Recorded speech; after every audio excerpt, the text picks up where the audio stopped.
A very good morning to all of you. परमेश्वर के नाम की महिमा हो। आज हम इफिसियों की पत्री उसके 5वें अध्याय के 16वें वचन को पढ़ेंगे। वहाँ ऐसा लिखा है, अवसर को बहुमूल्य समझो क्योंकि दिन बुरे हैं।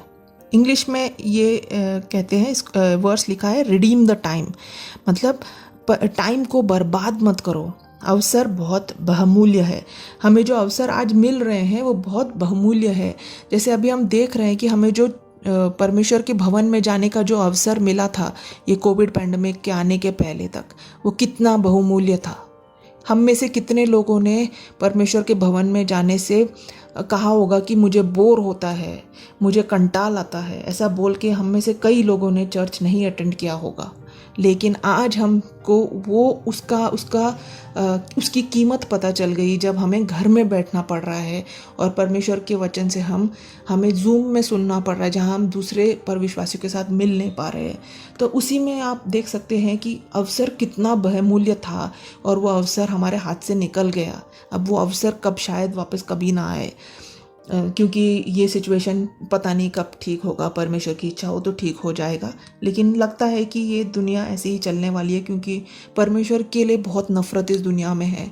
और जहाँ तक हो सकता है शैतान कोशिश करेगा कि हम परमेश्वर से दूर हो जाए। और कई बार जब हम परमेश्वर के लोगों की संगति से दूर रहते हैं तो हम बिगड़ जाते हैं, हम परमेश्वर को ठुकरा देते हैं। तो इसलिए ऐसा एक अवसर हमारे हाथ से निकल गया, लेकिन अभी भी हमारे पास अवसर है। हमारे हाथ में फ़ोन है, हमारे हाथ में हमारे पास इंटरनेट है। हम इसका कैसा इस्तेमाल करते हैं?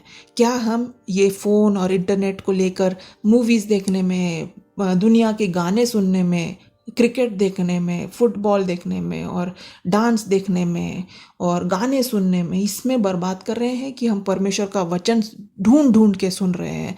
आज दुनिया में इतनी सारी बातें हो रही हैं कि हम उसे अनदेखा नहीं कर सकते। जैसे आप देख रहे हैं इजराइल के साथ, ईरान के साथ और टर्की, रशिया, चाइना, बहुत सारी बातें हो रही हैं। जैसे अफ़गानिस्तान के साथ हमने देखा, तो बहुत बुरा समय आने की संभावना है। तो हमारा अवसर उतना ही और बहुमूल्य हो गया है, क्योंकि हमारे ये दिन बहुत ही बुरे हैं, जैसे परमेश्वर का वचन कहता है। आज की दुनिया तो काम करने से पीछे हट रही है, काम नहीं करना चाहते लोग। लोगों को कम्युनिज्म या सोशलिज्म या समाजवादी चाहिए, जहाँ पर सब फ्री चाहिए। लेकिन परमेश्वर का वचन हमें कहता है हमें काम करना ज़रूरी है।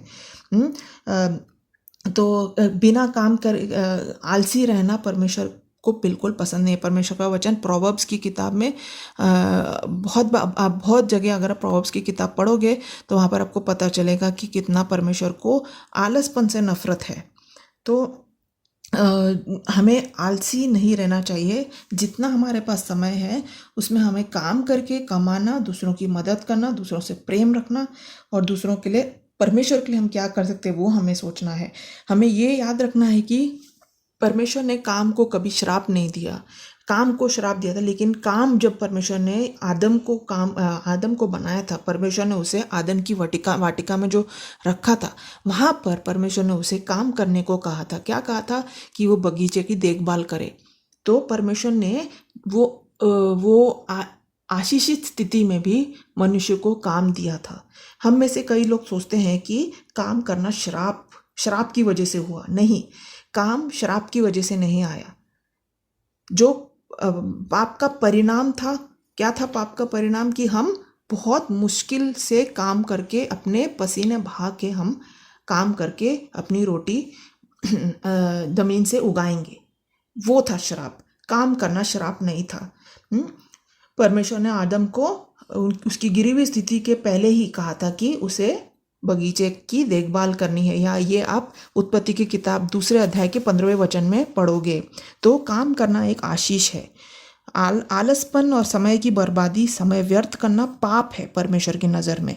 यूहन्ना के 9 अध्याय के 4 वचन में लिखा है कि यीशु ने कहा कि जिन्होंने मुझे भेजा है हमें उनके काम दिन ही दिन में करना आवश्यक है। वह रात आने वाली है जिसमें कोई काम नहीं कर सकता। तो ऐसा समय आने वाला है जब हम काम नहीं कर पाएंगे, तो उसके पहले जितना हम कर सकते हैं। परमेश्वर का काम क्या है? दूसरों को परमेश्वर के बारे में, यीशु मसीह के उस महान सैक्रिफाइस जो उन्होंने क्रूस पर किया था उसके बारे में उनको बताना, उनकी पापों की क्षमा, और उनको स्वर्ग में एक स्थान परमेश्वर ने बनाया है जो भी उन पर विश्वास करेंगे।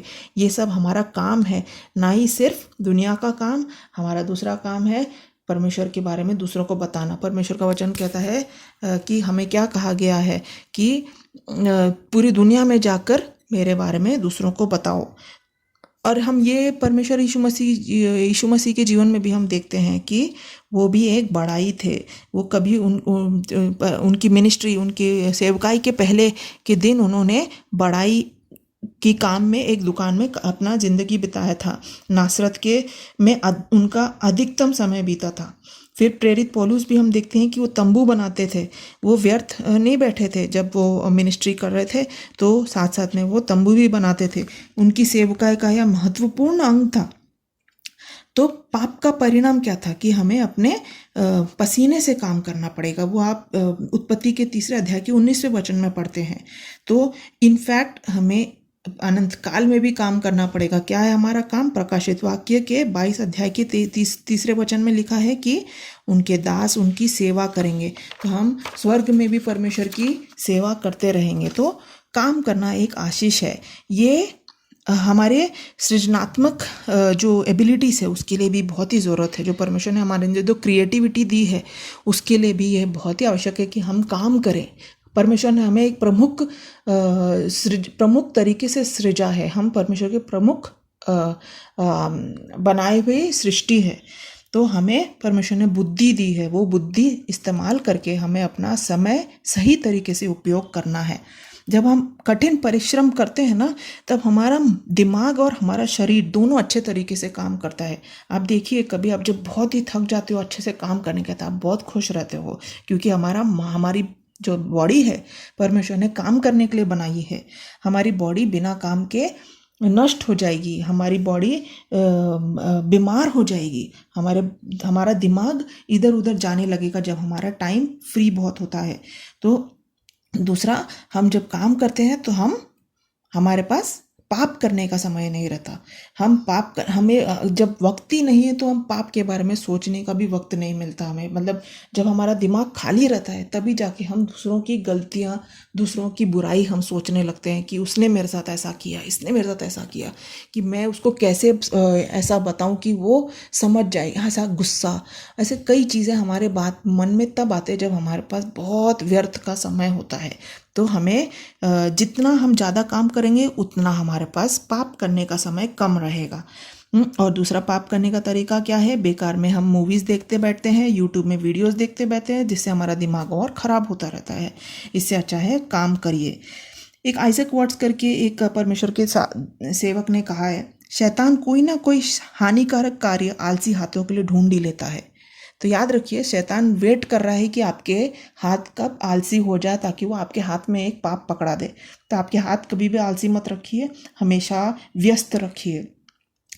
परिश्रम, ईमानदारी, विश्वास योग्यता से काम करना हमारे गवाही के लिए भी बहुत ज़रूरी है, क्योंकि हमें हमारे एम्प्लॉयर्स और हमारे आजू बाजू के लोग सब देख रहे हैं हम क्या करते हैं। तो जब आपको मेहनती देखेंगे, ईमानदार देखेंगे और विश्वास योग्य देखेंगे तो उन्हें पता चलेगा कि ये जो विश्वासी लोग हैं इनके बारे में कुछ अलग बात है। और सबसे बड़ी बात, परमेश्वर ने हमसे कहा है, ऑक्यूपाई टिल आई कम, मेरे लौट आने तक लेन देन करना। ये आप लूका के 19वें अध्याय के 13वें वचन में पढ़ते हो। वो पूरा स्टोरी पढ़िए, वहाँ पर हम देखते हैं कि परमेश्वर कहा था। और इसका मतलब ये है कि परमेश्वर के आगमन तक हमें बिजी रहना है, अपना काम करना है, कमाना है, अपने परिवार का देखभाल करना है और साथ ही साथ परमेश्वर की सेवा भी करनी है। हम सब परमेश्वर के सेवक हैं। हम नहीं कह सकते क्योंकि हम काम करते हैं तो हम परमेश्वर की सेवा नहीं कर सकते। नहीं, हम सबको परमेश्वर ने उनकी सेवा करने के लिए बुलाया है। परमेश्वर के नाम की महिमा हो।